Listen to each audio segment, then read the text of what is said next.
วันนี้นะคะเราก็จะเรียนคลื่นกลนะคะในความคิดนะคะของนักเรียนนะคะคิดว่าคลื่นเนี่ยหมายถึงอะไรคือแรงสั่นสะเทือนของน้ำครับเดี๋ยวเราไปดูกันนะคะว่าแล้วไอ้คลื่นจริงๆเนี่ยมันมีความหมายเนี่ยว่าอย่างไรคลื่นเป็นปรากฏการณ์ที่ถูกรบกวนนะคะให้เคลื่อนที่ออกไปหรือแพร่กระจายออกไปนะคะในทางวิทยาศาสตร์นะคะคลื่นนะคะก็เปรียบเสมือนการส่งต่อพลังงานแล้วเรารู้แล้วว่าคลื่นเนี่ยมันคือการส่งต่อพลังงานใช่ไหมคะคลื่นนะคะสามารถจำแนกตามลักษณะต่างๆเนี่ยได้กี่ลักษณะคลื่นสามารถจำแนกตามลักษณะนะคะต่างๆได้นะคะ3ลักษณะนะคะลักษณะแรกนะคะก็คือการอาศัยตัวกลางลักษณะที่2นะคะก็คือการเคลื่อนที่และลักษณะที่3นะคะก็คือการเกิดคลื่นนะคะการอาศัยตัวกลางนะคะก็จะมีคลื่นกลแล้วก็คลื่นแม่เหล็กไฟฟ้านะคะการเคลื่อนที่นะคะก็จะเป็นคลื่นตามขวางหรือว่าคลื่นตามยาวอย่างนี้นะคะส่วนการเกิดคลื่นนะคะก็จะมีคลื่นดลแล้วก็คลื่นต่อเนื่องลูกการจำแนก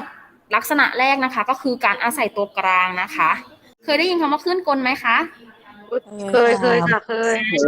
เก่งมากคลื่นกลนะคะเขาบอกว่าคลื่นเนี่ยจะเคลื่อนที่นะคะโดยผ่านตัวกลาง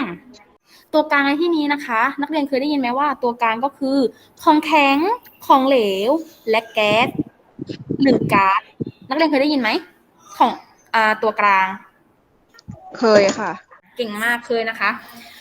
ครูนะคะพูดกับนักเรียนและนักเรียนได้ยินคิดว่ามันต้องผ่านตัวกลางไหม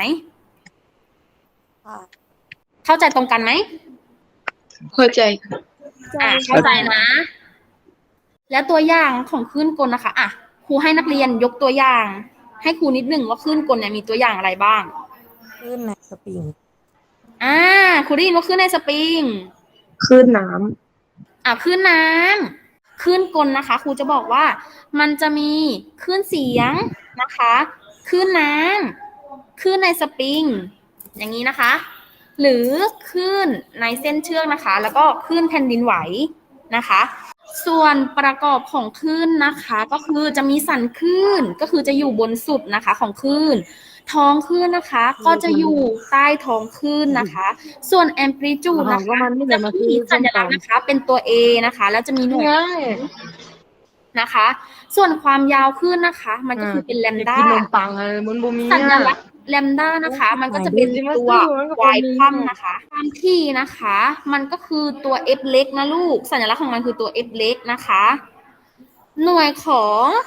ความถี่นะคะก็คือรอบต่อวินาทีนะคะหรือว่าเฮิร์ตซ์คุณถามพีรพัฒน์ว่าสันคลื่นอยู่ตรงไหนของคลื่นส่งสดครับโอเครับไปอีก1 แต้มความรู้ยังอยู่ครูเนี่ยเชื่อพวกหนูได้ช่วยกันสรุปความรู้ที่เราได้ในวันนี้นะคะนักเรียนโอเคไหมโอเคค่ะเรียนคลื่นกลแล้วคลื่นกลเนี่ยมันอาศัยตัวกลางไหมคะอาศัยตัวกลางคลื่นกลอาศัยตัวกลางไหมคะอาศัยค่ะอาศัยตัวกลางยกตัวอย่างคลื่นกลให้ครูสัก1 ตัวอย่างได้ไหมคลื่นเสียงคลื่นเสียงโอเคครูคะหนูอยากตอบบ้างมาค่ะหนูอยู่ห้องไหนลูกห้อง1ค่ะอยู่ห้องไหนคะห้อง1นะทิติพรแย้มสิรินะลูกมาลูกเรื่องอะไรลูกเรื่องคลื่นกลแล้วเราสามารถ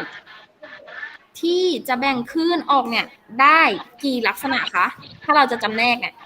3ค่ะ3ลักษณะและ3ลักษณะหนูจำได้ไหมว่ามีอะไรบ้างมีตัวกลางแล้วก็คลื่นแล้วก็มีการเคลื่อนที่แล้วก็มีการเกิดคลื่นนะลูกครูขออนุญาตสรุปอย่างนี้นะคะว่าคลื่นนะคะก็คือการส่งต่อพลังงานนะคะจากจุด1ไปจุด1นะคะหรือการรบกวนนะคะมันจะเกิดคลื่นนะลูกแล้วคลื่นนะคะก็ยัง สามารถนะคะจำแนกตามลักษณะต่างๆนะคะ ได้อีก3ลักษณะนะลูกลักษณะแรกนะคะคืออาศัยตัวกลางอาศัยตัวกลางนะคะก็จะมีคลื่นกลก็คืออาศัยตัวกลางของแข็งของเหลวหรือแก๊สก๊าซนะคะแล้วก็คลื่นแม่เหล็กไฟฟ้านะคะจะไม่อาศัยตัวกลางนะคะในการเคลื่อนที่แต่จะสามารถเคลื่อนที่ได้นะคะก็คือต้องมีสุญญากาศอันนี้นะคะแล้วอันที่2นะคะก็คือการเคลื่อนที่นะคะการเคลื่อนที่นะคะก็จะมีคลื่นตามขวางแล้วก็คลื่นตามยาวนะคะส่วนคลื่นลักษณะที่3นะคะนั่นก็คือการเกิดคลื่นนะคะก็จะมีคลื่นดลหรือว่าคลื่นต่อเนื่องลูก ครับ แล้วก็ส่วนประกอบของคลื่นนะคะก็จะมีทั้งหมด5ส่วนประกอบนะคะก็จะมีสันคลื่นนะคะท้องคลื่นนะคะแล้วก็แอมพลิจูดนะคะสัญลักษณ์คือตัว A หน่วยของมันก็คือเมตรนะลูกจำไว้นะความยาวคลื่นนะคะสัญลักษณ์ของมันก็คือแลมด้านะคะหน่วยของมันก็คือเมตรเหมือนกันส่วนประกอบอันสุดท้ายนะคะนั่นก็คือความถี่นะคะความถี่สัญลักษณ์ของมันคือตัว F เล็กนะลูกมีหน่วยเป็นรอบต่อวินาทีหรือว่าเฮิร์ตซ์นะคะโอเคไหม โอเคครับ ตรงนี้โอเคไหม เกมของครูนะคะ ก็จะมีหน้าตาเป็นอย่างนี้นะลูก